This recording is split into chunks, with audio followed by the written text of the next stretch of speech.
నమస్కారం guys. So ఈరోజు లెక్చర్లో అసలు జావా స్క్రిప్ట్ అంటే ఏంటి, జావా స్క్రిప్ట్ అసలు నేను ఎందుకు నేర్చుకోవాలి, జావా స్క్రిప్ట్ వల్ల నాకు లాభాలు ఏంటి ఓకే అన్నది, అంటే వెబ్సైట్లో నేను ఎలా వాడాలి జావా స్క్రిప్ట్ అన్నది కూడా ఈ యొక్క లెక్చర్లో అయితే చూద్దామండి. జావా స్క్రిప్ట్ అన్నది 1995లో బ్రెండన్ ఎక్ అన్న ఇతను నెట్స్కేప్ అన్న కంపెనీలో పనిచేస్తున్నప్పుడు కనిపెట్టాడండి. 1995 అంటే నేను ఇంకా పుట్టలేదు అప్పుడు. ఓకే, అప్పుడు జావా స్క్రిప్ట్ అన్నది కనిపెట్టాడండి ఈ యొక్క బ్రెండన్ ఇక్ అన్నోడు. ఓకే, సో కనిపెట్టిన తర్వాత అప్పటి నుంచి చాలా ఊపందుకుందండి. అప్పటి నుంచి ఎంత ఫేమస్ అయిందంటే జావా స్క్రిప్ట్, ఎందుకంటే వెబ్ డెవలప్మెంట్ చేయడానికి మనకి హెచ్టిఎంఎల్ సిఎస్ఎస్ మనకి కనిపించేది ఎంత ఇంపార్టెంటో మనకి బిహేవియర్. ఇప్పుడు ఫర్ ఎగ్జాంపుల్ ఒక మనిషిని తీసుకోండి, ఒక మనిషిని తీసుకుని ఆ మనిషి ఎలా కనిపిస్తున్నాడు అన్నది హెచ్టిఎంఎల్ సిఎస్ఎస్ డిసైడ్ చేస్తుంది. ఓకే, హెచ్టిఎంఎల్ సిఎస్ఎస్ ఏంటి, మనం కలద్దాలు పెట్టుకుంటాము, షర్ట్ వేసుకుంటాము, ప్యాంట్ వేసుకుంటాము, ఇవన్నీ ఏంటి మనకి స్టైలింగ్ ఇస్తుంది. అవునా, స్టైలింగ్ ఇవ్వడం అంటే హెచ్టిఎంఎల్ సిఎస్ఎస్ చేసే పని. ఇప్పుడు జావా స్క్రిప్ట్ మనిషి ఎగ్జాంపుల్తో ఎలా చెప్తాను అంటే, మనం నడుస్తున్నాం, మనం పరిగెడుతున్నాం, స్విమ్మింగ్ చేస్తున్నాం, కారు నడుపుతున్నాం, ఇవన్నీ ఏంటి యాక్షన్స్. ఇలాగా ఒక మనిషి చేసే పనులు ఏవైతే ఉన్నాయో అంటే బిహేవియర్, అంటే దీనికి ఏంటి ఇంటరాక్టివిటీ. ఇప్పుడు మనం చూడడానికే కాకుండా మీరు మాట్లాడతారు, ఒక వేరే మనిషితో మాట్లాడాలన్నా సరే అరుస్తారు, ఏడుస్తారు, ఇవన్నీ ఏంటి యాక్షన్స్ అనమాట. అవునా, ఈ యాక్షన్స్ ఏవైతే వెబ్సైట్ ఒక పర్ఫామ్ చెయ్యాలి అంటే అది జావా స్క్రిప్ట్ వల్లే అవుతుందండి. ఓకే, ఈ జావా స్క్రిప్ట్ అన్నది క్లయింట్ సైడ్లోకి వస్తుంది. ఓకేనా, అసలు మీకు ఇప్పుడు డౌట్ రావచ్చు, ఏంటి క్లయింట్ సైడు అని అంటే నేను ఇప్పుడు ఎక్స్ప్లెయిన్ చేస్తాను చూడండి. రెండు ఉంటాయండి, క్లయింట్ సైడ్ అని, సర్వర్ సైడ్ అని. నేను ఇది ఆల్రెడీ ఎక్స్ప్లెయిన్ చేశాను నా యొక్క HTML front and back end అని చెప్పి ఒక లెక్చర్ ఉంటుంది, అది వెళ్ళి చూడండి, అందులో కూడా ఎక్స్ప్లెయిన్ చేశాను. బట్ జావా స్క్రిప్ట్ వచ్చింది కాబట్టి మళ్ళీ ఎక్స్ప్లెయిన్ చేస్తాను. ఓకే, క్లయింట్ సైడ్ అంటే ఫ్రంట్ ఎండ్ అండి. ఓకే, సర్వర్ సైడ్ అంటే మీకు బ్యాక్ ఎండ్ అండి. ఓకేనా, ఇప్పుడు జావా స్క్రిప్ట్ అన్నది మీకు ఏ సైడ్ వస్తుంది, క్లయింట్ సైడ్ వస్తుంది. ఓకేనా, ఈ రోజుల్లో ఏంటంటే నోడ్ జేఎస్ అని వచ్చింది. నోడ్ జేఎస్ రావడం వల్ల అది సర్వర్ సైడ్ కూడా వెళ్ళిపోయింది, ఏది జావా స్క్రిప్ట్. ఓకే, బట్ ఇప్పుడు మనం నేర్చుకునేది ఏంటి, క్లయింట్ సైడ్ జావా స్క్రిప్ట్ నేర్చుకుంటున్నాం. ఓకే, సో ఇప్పుడు క్లయింట్ సైడ్ జావా స్క్రిప్ట్ మీకు ఒక ఎగ్జాంపుల్తో చెప్తాను. ఓకేనా, ఫర్ ఎగ్జాంపుల్ నేను ఒక పెయింట్ ఓపెన్ చేసి మీకు చెప్తాను చూడండి. ఓకే, ఇప్పుడు మనకి ఏముంది, క్లయింట్ సైడ్, సర్వర్ సైడ్. ఒక రెస్టారెంట్ తీసుకోండి, మీరు రెస్టారెంట్కి వెళ్ళారు. మీరు రెస్టారెంట్కి వెళ్ళినప్పుడు మీకు ఒక మెన్యూ చూపిస్తారు వాళ్ళు. అవునా, మెన్యూ చూపించి ఇక్కడ ఇడ్లీ అని, దోశ అని, వడ అని లిస్ట్ అంతా ఉంటుంది. అవునా, ఆ లిస్ట్ని మీరు చూసి మీరేం చేస్తారు, నాకు ఇది కావాలి అని రిక్వెస్ట్ పెడతారు, ఇడ్లీ కావాలి అని రిక్వెస్ట్ పెడతారు. చూసారా, క్లయింట్ సైడ్ ఏముంది, హెచ్టిఎంఎల్ సిఎస్ ఉంది, మెన్యూ చూస్తారు. మీరు ఏదైతే మాట్లాడుతున్నారో ఏమని చెప్తారు వెయిటర్కి, వెయిటర్ నాకు ఇడ్లీ కావాలి అని చెప్తారు.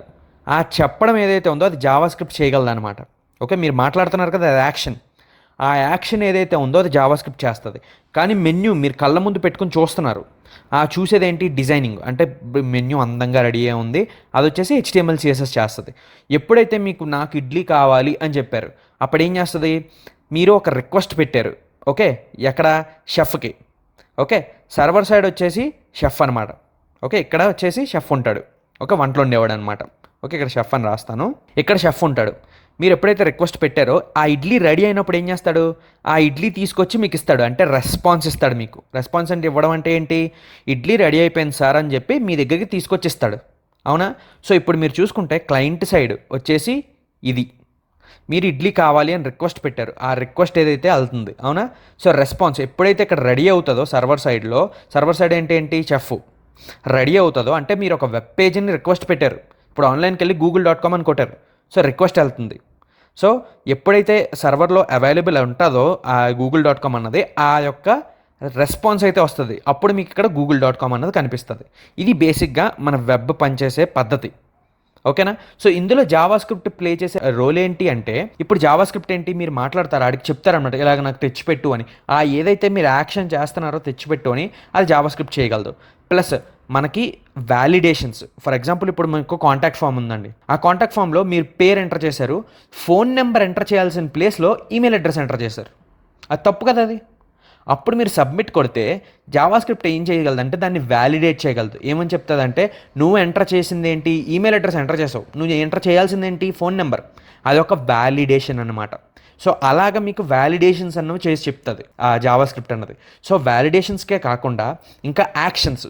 ఇప్పుడు మీరు ఆ బటన్ మీద క్లిక్ చేశారు, ఆ బటన్ మీద క్లిక్ చేయగానే ఏదో యాక్షన్ అవ్వాలి. ఫర్ ఎగ్జాంపుల్ ఇక్కడ ఒక డబ్బా ఉందండి, ఓకే, ఈ డబ్బా ఉంది, ఇక్కడ ఒక బటన్ ఉంది. నేను ఎప్పుడైతే బటన్ మీద క్లిక్ చేస్తానో నా యొక్క ఇది ఏదైతే ఉందో డబ్బా పెద్దదైపోవాలి, లేకపోతే నా డబ్బా మాయం అయిపోవాలి. అలాంటి యాక్షన్స్ ఏవైతే ఉన్నాయో అది కూడా జావా స్క్రిప్ట్ చేస్తుంది, ఓకేనా. అదే కాకుండా ఇంకా జావా స్క్రిప్ట్ ఏం చేస్తుందంటే మీరు బ్యాక్ ఎండ్తో మాట్లాడుతున్నప్పుడు ఈ ఇడ్లీ ఏదైతే తెస్తాడా ఆ ఇడ్లీని ప్రాసెస్ చేయడానికి, ఇక్కడ ఇడ్లీ తెస్తున్నాడా ఆ ఇడ్లీని ప్రాసెస్ చేయడానికి కూడా, ఫర్ ఎగ్జాంపుల్ చెప్తాను చూడండి. ఇప్పుడు రిక్వెస్ట్ వెళ్ళింది, అవునా, google.com అని. google.com అని నేను వెనక్కి వచ్చింది, ఓకే. ఇదేంటి, క్లయింట్ సైడు సర్వర్ సైడు మాట్లాడుకుంటున్నాయి కాబట్టి మనకు నార్మల్గా పనిచేస్తుంది. ఫర్ ఎగ్జాంపుల్ 2 క్లయింట్ సైడ్లు మాట్లాడుకోవాలి అంటే నా దగ్గర ఒక వెబ్సైట్ ఉంది, మీ దగ్గర ఒక వెబ్సైట్ ఉంది, నా దగ్గర వెబ్సైటు మీ దగ్గర ఉన్న వెబ్సైట్కి మాట్లాడాలి. ఆ మాట్లాడడాన్ని కూడా జావా స్క్రిప్ట్ చేయగలదు. ఆ మాట్లాడుతున్నప్పుడు మీకేం చేస్తుంది, ఆ ఇన్ఫర్మేషన్ ఏదైతే ఉందో, ఫర్ ఎగ్జాంపుల్ నా వెబ్సైట్లో నా యొక్క డీటెయిల్స్ ఉన్నాయి, అది నేను సెకండ్ వెబ్సైట్కి పంపించాలి.